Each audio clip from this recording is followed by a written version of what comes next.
Marcus Chen sat alone at the corner table of Romano's Italian restaurant, watching the door for the 37th time in the past hour. The waiter had refilled his water glass 4 times already, each visit accompanied by a pitying smile that made Marcus want to disappear into the floor. His phone screen showed 8:45, and the reservation had been for 7:30.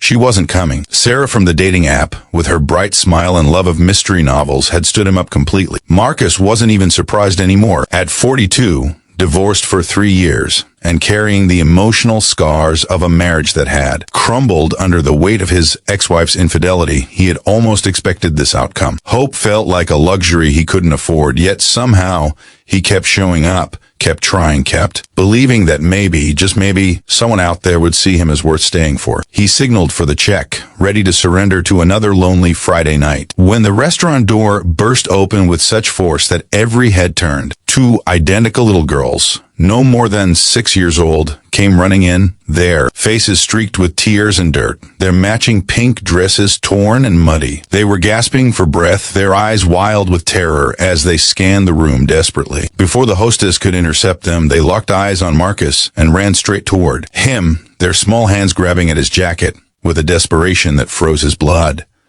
"Please, mister, please help us," one of them sobbed, her voice breaking. "They beat our mom. She's dying.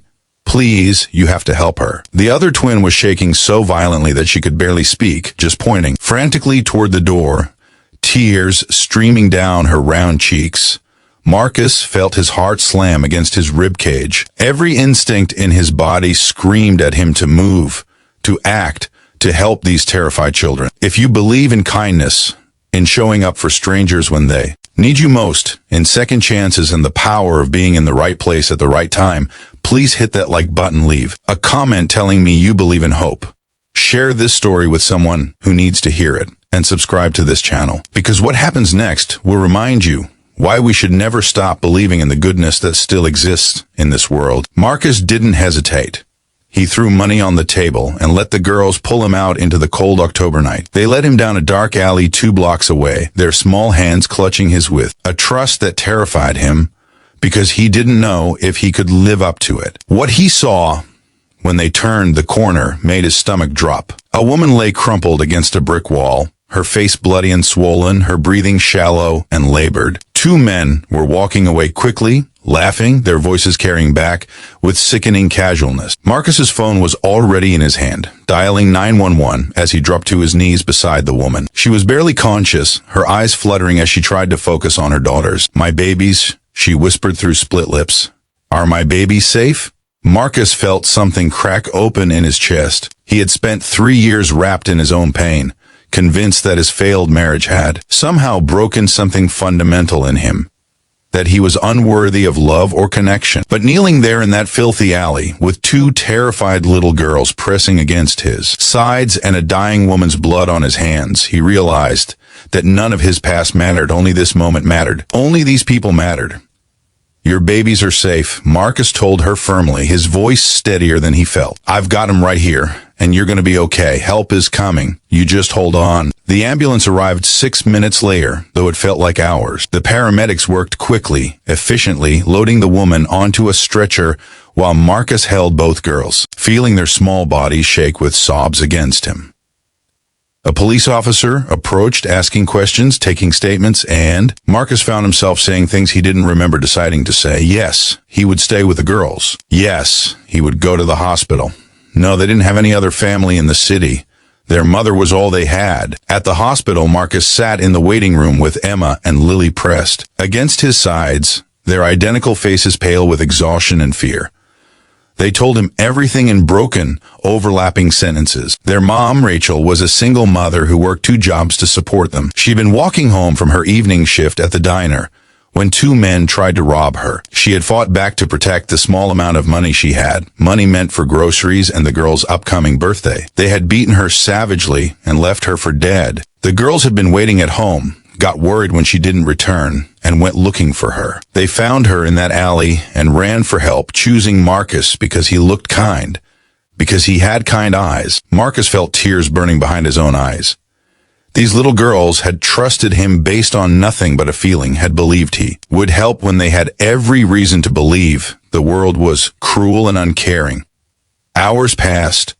Nurses came and went. A social worker appeared, asking questions about next of kin and emergency contacts. Marcus found himself becoming a shield between these children and a system that would separate them from their mother, even temporarily. He gave his information, agreed to background checks, said whatever needed to be said to keep Emma and Lily close to their mother. At 2 a.m, a surgeon finally appeared.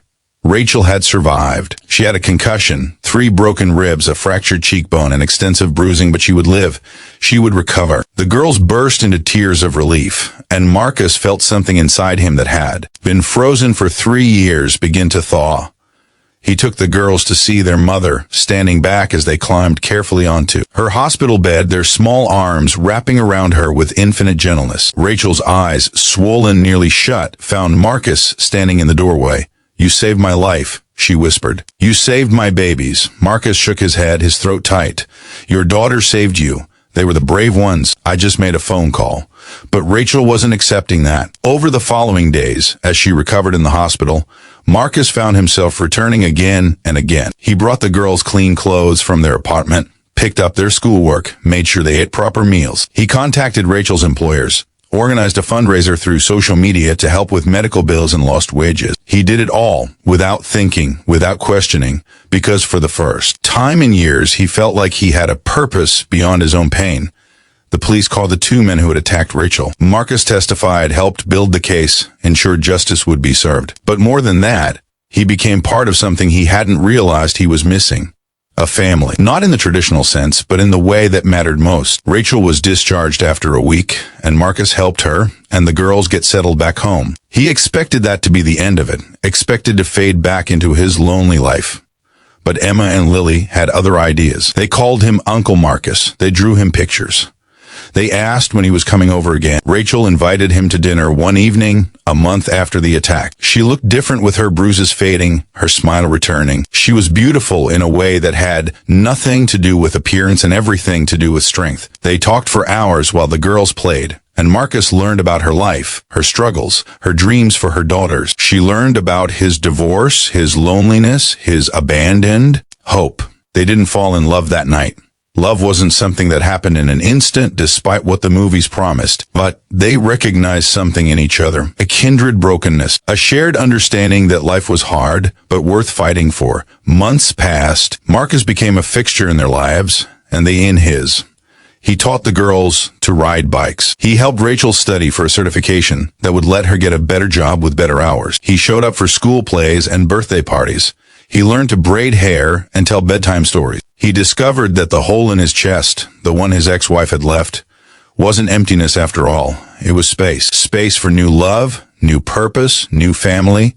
The girls filled it with their laughter. Rachel filled it with her strength and warmth.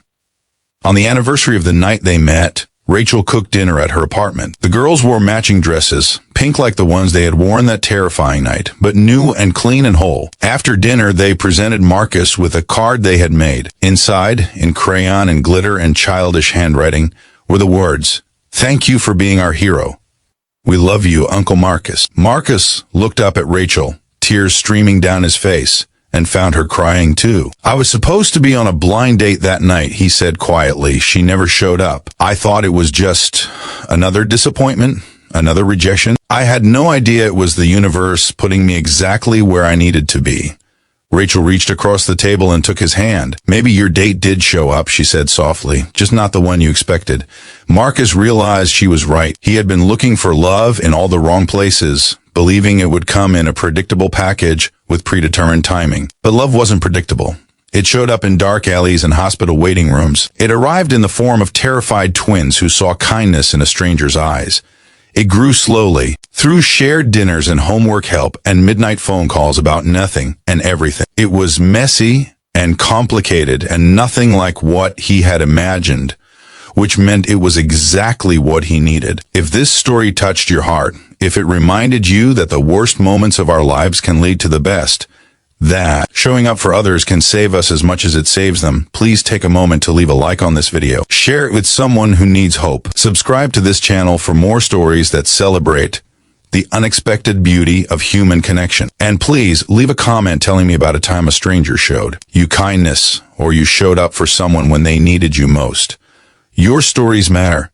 Your experiences inspire others. 2 years later, Marcus stood in that same apartment, now his apartment too, watching. Emma and Lily practiced their flower girl walk for the wedding next month. Rachel came up behind him, wrapping her arms around his waist, resting her head against his back. They had built something beautiful from broken pieces. They had created a family from fear and loneliness and chance encounters. Marcus thought about that night at Romano's often, about sitting alone at that table, convinced he was unwanted and unworthy. He had been wrong. He wasn't unwanted. He had just been waiting for two brave little girls to run through a restaurant door and change everything. Before we end, I want to ask you something. If you believe that everything happens for a reason, that our disappointments can be redirections towards something better, please leave a comment right now with just one word: believe. Let's fill the comments with hope and faith in the journey. Marcus never did find out why Sarah stood him up that night, and he never tried.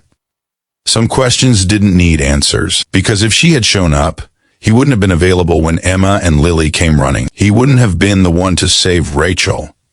He wouldn't have discovered that the love he had been searching for wasn't hiding at all. It had been waiting for him to stop looking and start seeing. Sometimes the best things in life come from the moments we think are failures. Sometimes our greatest blessings arrive disguised as disasters. And sometimes a blind date that never shows up is the universe's way of making sure you're exactly where you need to be, exactly when someone needs you most. Marcus had learned that the hard way, and he wouldn't change a single moment of it. Not the loneliness, not the rejection, not even the terror of that night, because all of it had led him here, to this imperfect, beautiful, unexpected family that had chosen him just as much as he had chosen them, and that was worth everything.